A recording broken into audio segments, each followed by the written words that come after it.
What up, what up, what up, what up? It's your boy P. Skip. Welcome to the best half hour of your entire Tuesday. You know what time it is. It's time to get into his course. My squad with me, T-Mac. Hola. Chili Will. Gracias, amigo. Let's do this. So listen, the Bible says a couple things that is really exciting to me. First of all, it says, rejoice with them that rejoice. But it also says, hope deferred makes the heart sick, but when it comes, it is a tree of life. And I said that because the WNBA draft was yesterday, and I'm just super excited for all the young ladies who ended up making it to the WNBA. But a huge shout out to Aaliyah Boston being the #1 pick, going to the Indiana Fever. She has displayed just serious professionalism, serious gamesmanship, and just having a serious game. And I think her game is really going to translate well to the WNBA. So I'm excited for her. You know how you feel about it, Will, because I know you watched the draft. Oh, yeah, I watched the draft. I got on my shirt and my hat in honor of the wonderful women of the WNBA. I'm a huge fan, you guys know, huge Enrique Ogumawale fan. Love her new State Farm commercial. It is so cool. And the Dallas Wings did really well in this draft. My Lord, they did well in this draft. So I'm excited about it. But as far as Aaliyah Boston, I've been watching her since her freshman year. Like you said, Skip, she has just gotten better and better and better. But some of the things that people don't talk about is her leadership on the court, how she's a big time star, but she never ever seems to act like she's more important or bigger than the rest of her teammates. The amount of respect that she have for them, that they have for her, the way they interact and communicate with each other, is just something to behold, because a lot of people can't handle success. And I give Aaliyah Boston a lot of credit for handling the success of being the player of the year, national champion, getting there and missing the shot that could have won it and coming back and going back to the lab. I think she's going to end up, ironically, she's from the Virgin Islands. I think she's going to end up being the Tim Duncan of the WNBA, because she has that kind of consistency, that kind of skill level, that kind of stick-to-itness. She's just, she's just a class act all the way around. I love her. I'm so happy for what happened with her and her being the #1 pick, because she has truly earned it. She is really a great athlete. Absolutely. Go ahead, Tim. You want to add to it? Yeah, I would have to echo everything that Will said. I mean, hats off to her and, South Carolina team and Coach Staley for really coaching these top shelf players. And it was a shame that they didn't get a chance to advance any further in the NCAA tournament. But I will say, though, that, tangential to the WNBA draft was just this Final Four was probably the most exciting women's basketball that I ever remember seeing. From the type of excitement that was there. I mean, the comparison for me personally between the WNBA and the NBA, and quite frankly, men's basketball versus women's basketball, has been just the level of excitement. There are theatrics that you will see in the men's basketball, the acrobatics, guys, the dunks, the alley-oops, and things like that. This year's Final Four, for me, had, a rivaled level of excitement, intensity, the skill of the players, the competitive nature, which I think bodes well for the WNBA. To be able to have that level of buzz jump off at the collegiate level, follow that up with the draft, you can now begin to sense a bubbling of anticipation for what the WNBA season is going to be all about. And I think that helps the WNBA, when you have the buzz as well. It's one thing to have a product. Here it is, we have this thing, but if you don't have any tributaries that feed into it, like a river, then what do you have? And I think that what the college game has really done this year in particular has really shown that the women's game is something that is worth watching, not just for diehard basketball fans, but even for casual fans who want to just get in on the entertainment aspect of this particular sport. And so I think the WNBA might be poised to be in the best position possible. I think Miss Boston going as the #1 pick is appropriate. You have a player that is demonstrated on the court and off her character, her skill set, did things, the right way, a true champion, and has won and was to be rewarded with the #1 pick. Lets you know that, okay, the WNBA might even have a meritocracy in addition to exciting players. So as the quality of that basketball has gotten better and better every year, after watching this year's Final Four women's college game, I think the WNBA is in good hands as these players transition from superstars at the collegiate level into WNBA stars in a way that is really, really worth watching, as they have elevated the game in a substantial way to the point to where, folks will adjust schedules to check out the game, like I found myself doing just this past year with this past Final Four. Yeah, like you said, they're putting out a great product. Mm-hmm. Both college and the pros, that if you like basketball, you can watch it. Whereas before, you're like, it's basketball. But I'm just glad that that's what they're doing. Speaking of basketball, let's move over to the NBA. It's playoff time, baby. Bucks in 6. Bucks in 6, 4 straight. Ring the bell, ring the bell. Right. But you can see the pressure. I haven't seen this kind of pressure on NBA players in a long time. So much so, you got inter squad corruption. These jokers is turning on each other. Yo mama. Right. No, yo mama. Right. And so you got the Timberwolves literally fighting with each other on the sidelines, on the court. And, but it was different to me with them. It was totally different than the Draymond Green situation. Because Draymond Green, you hit that man, you hit Poole like you were trying to hurt him. They were fighting heat of the moment. In the heat of, and it was still like you find on your little brother, because it's like he hit him in his shoulder and his chest. Yeah, he did. Yeah, he and didn't go for the head. Right, and he didn't hit him to hurt him. It was like he was hitting him to say, "Shut up." Yeah, like, dude, you too little to be talking crazy like that to me. Right. So it was a different kind of situation to me. And immediately he came out and said, I shouldn't have done it. It was the heat of the moment. I love dude. It shouldn't have happened. But Rudy Gobert still got suspended for a game, which could be season ending for them, because it's the play-in game, and they need him as much as they need everybody else. And then to top it all off, that's why I really believe there is something wrong in that locker room. Because then one of your players gets a technical foul, gets upset, walks towards the locker room. He didn't get kicked out the game. He just got upset that he got a tech, walks towards the locker room, fires on the wall and breaks his hand, and he's done. Their best defender is done for the season. My question becomes, Coach, what are you doing that this is happening in the locker room? What are you doing that the squad is imploding and turning on each other and then doing damage to each other?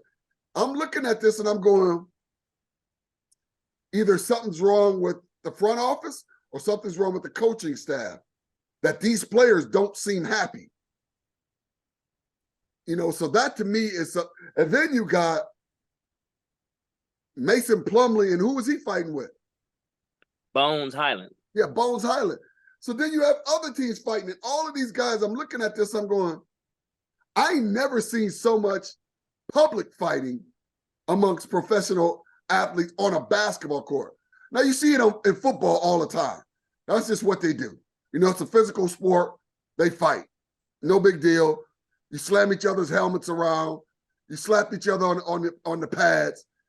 But when you start fighting in basketball amongst each other, I don't know. You know, something's going on internally within the coaching staff, and I think within the players.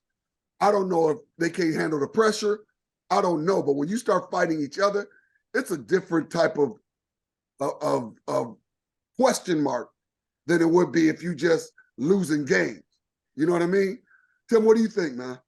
Yeah, I mean, I think I agree. I think that there is something, you know, going on in the locker room when the intensity spills over to that level of physical contact with a teammate, you know, similar to the situation we saw with Golden State and Draymond Green with the evil intentions when he tried to kill Jordan Poole with that punch. And had he not collapsed, Draymond was on him to do some more damage, but he fell to the ground.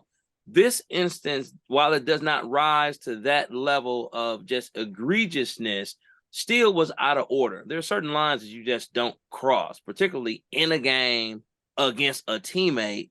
You're on the sidelines fighting. On the one hand, I respect the intensity. It shows that stuff matters to you all. But I think in Rudy Gobert's case, he might have been hearing some whispers that the franchise gave up too much to get him. Was he worth 4 first-round draft picks? I personally think, no, it was one of the steals of the year for them to be able to go ahead and have to give up all of that. Utah made a mint by making that particular move. I don't know that the difference that he makes with the team is worth that kind of stuff. So maybe he's been hearing some things cumulatively that kind of spilled over and got the best of him. To his credit, he did do an immediate apology. He did his mea culpa. He recognized that he had grossly crossed the line. And to the franchise's credit, they suspended him, given that they had a playoff berth, you know, potentially on the line. So for them to say, hey, no, we're going to address this. We're going to enforce our rules. And if you cross a line, you're going to be punished for it. And if it costs the team a chance to advance in the play-in game because of your absence, then so be it. I do think, though, that this is a dangerous game for the Lakers, is who they have to play for the right to play against the Grizzlies. Last year, Minnesota, despite losing in the first round to the Grizzlies, put up a really, really good fight. And I think had they been a bit more older and mature and experienced, they might have got the best of the Grizzlies. In fact, that series took a lot out of Ja Morant in that, if you recall, when they got to the second round against Golden State, he wasn't able to finish the rest of that series because his legs were pretty much shot. And that, I didn't think, had anything to do with the so-called controversial foul that Jordan Poole tried to get him with the kneecap or whatever. He had made comments after the third game, I believe, against Minnesota, that his legs, Ja Morant, that his legs felt like knives were being stabbed in him. And it was my first time. Wait a minute, man. He's already feeling the intensity and the fatigue and the wear and tear of the playoff. This is just the first round. I said all that to say that Minnesota team I thought was dangerous before even picking up Rudy Gobert because of that Anthony Edwards guy. Once that guy figures it out, similar to what Jason Tatum of Boston and Jaylen Brown have done, saying that, hey, I'm not just a talented guy, but I can be elite in this league if I string this together over a consistent basis. He also has a motor, says he doesn't understand why guys have to do the sitting out or resting game management time. So to me, the fact that they still have that joker and Karl Anthony Towns, they still are a very, very dangerous squad with absolutely nothing to lose. Lakers now have some additional pressure. You're playing against a team that doesn't have its full contingent. One game, anything can happen in a single game. Do the Lakers come in too casual, get surprised? And I think Minnesota might relish the fact, full squad or not, of getting a rematch against the Grizzlies. So while they have a tough situation right now, it's unfortunate for them. I've seen before in sports, as you all have seen, when you have a team that's shorthanded due to whatever reason, that sometimes is motivation for the team to come out like Rocky Balboa and do the seemingly impossible. So this isn't going to be a cakewalk for the Lakers. It certainly does not necessarily help Minnesota all these situations, but I think that they are still a dangerous team, and Anthony Edwards in a one-game situation can erupt for 50 and just be old school Bernard King on some jokers and have some stuff happen that didn't nobody see coming. And I think they're still solid. And with the embarrassment of what this was, they might want to have an opportunity to show that, hey, we're better men than what we've shown in these last few days. This will be a great opportunity for us to wipe the slate clean and start over afresh with the new season of the playoffs if we can get past LeBron and the Lakers. Well, you touched on a whole lot of very, very important points in that, but I mean, one of the things that you touched on, I would love to see Minnesota and the Grizzlies have a rematch. Mm-hmm. There's so many exciting storylines in that. Mm-hmm. So many exciting storylines, but I'd also like to see Mike Conley go back to Memphis and try to take their heart out. Right. Right. Now, the only Good problem point. I got with that scenario is I'm a Laker fan, and the Lakers would have to be out to play. Be the doormat for No, that but you to know happen. what? They wouldn't be out because they can lose and they go down because they would go down and they got to lose twice. Right. Oh, okay. Dude, They get a chance if they miss the 7th seed. Right. Get They would chance go of to the 8th seed. they would go to the 9 and 10 bracket. The Ah, loser of that game ain't out. The got it. winner automatically becomes 7, but the loser goes down to the 9 and 10 bracket, and they still can become number 8. Yeah, the fight. Okay. Well, thank you for that clarity. So But I here's- wouldn't mind that happening because I would really like to see Memphis and Minnesota in a rematch. And not only that, you talked about Ant-Man and how good he is and how he's come along. They also let him grow or expand a lot because the big cat was out most of the season. Yeah. Mhm. So a lot fell on his plate. So he was, he had to mature. He had to carry a load. And now going into the playoffs, being that dude that he is, Yes, sir. NBA All-Star, Right. Right. Yes, that sir. would be something. And then Ja Morant and them don't got Adams. He's out. Right. Mhm. Brandon, what's his name? Clarkson. Yeah, he's out. Mm-hmm. So it would be an interesting game. I would love to see that. That would be great. That would be great. I would love to see it. But Minnesota's also a different team in that Patrick Beverly is not there either. That's true. Because Patrick true. Beverly was the main one putting that pressure on John. Right. Right. He was the one who was showing that veteran leadership and getting that dog out of him. So it'll be a whole different thing. But when we start talking about what happened with Memphis, with Minnesota and the fight and all of that kind of stuff, it's a bad look. It's unfortunate. Absolutely. But I agree with both of y'all. It didn't have that same ferociousness as the Golden State thing.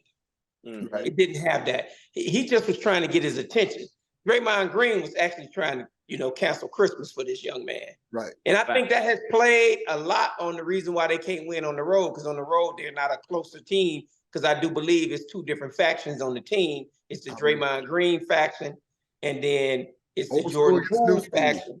Yeah, and I don't think they're close like they were before, and I think that's a big part of the reason. Not only that, two of their best defenders was out most of the year, but I think they don't have that same type of close-knit group that they had last year. The playoffs is going to be outstanding. I can't wait. The New York-Cleveland series is going to be very interesting. Golden State going against Sacramento with Sacramento coach Brown knowing everything about Golden State. And possibly the coach of the year. He's the coach of the year. Yeah, he's going to be the coach of the year. And we'll talk about some of those of the year things later, hopefully. Yeah. But it's going to be interesting to see how he can take his insider trading information and maybe get the best of Golden State. So the playoffs is going to be very interesting. Yeah. Let me say this, though. The reports of the reason why Gobert and Anderson got into the fight is because first they were arguing about, Anderson was saying, you need to block shots. And Gobert was saying, you need to rebound. And then Anderson called him a B word. And then that's when Gobert fired on him. Okay. He said, well, we all know we all know you're not supposed to call another adult human being the B word, be the Right. male or female. The Right. B word is probably Right. more fighting grounds than the N word in the Black Right. culture. And that's what the big thing is. You didn't do this in the locker room. You didn't do this in practice. You did this so all the fans could hear it that were close, all the teammates could hear it, and the coaches heard you call me. That, I got to back you up off me for that. Yeah. And that crosses the line too. You don't call your teammate that. Come on, man. We're No. teammates. No, well, in the words of John Wayne, everybody with a black eye ain't no victim. Right. Some people got a black eye coming. Touche. We got a Right. black eye Hey. coming. I mean, I can't, if that's what jumped off, I can't blame Gobert for taking a swing at him because that's past the line. Y'all know that ain't tolerated nowhere on earth. Nowhere. And that's what's out there on ESPN and all that. That he called him the B word, and Gobert was like, "No, I'm sorry, that's not how this gonna go down. Let me readjust your alignment, bruh." Yeah. But even Yeah. with that, again, even as mad as he was with the disrespect, he was still like, "I ain't trying to hurt you. I'm trying to correct you." Right. You know, so it was a different kind. You know, but speaking of the NBA, and you said it, we'll touch on it right now. The awards. Let's start off with the obvious. Who do you think is the MVP of the regular season? You already know who I think it is. I think it's Giannis, and not just because I'm a homer, but because what he has produced with a lack of Chris Middleton and still give you a double-double just about every night and a triple-double. I think he got what, maybe 10 to 12 of those this year? Triple-double. He got a few. Producing what, and he's the best player on the best team. And to me, this is what has been the history of the NBA. The best player on the best team gets to be MVP. That's been the benchmark all the way up until now. So if now you're gonna give it to Embiid or Jokic, and they're not the best player on the best team, then what is the benchmark now?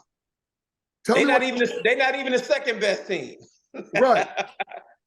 So what's the benchmark here then? You know, so mine is Giannis. Tim, how about you, bro?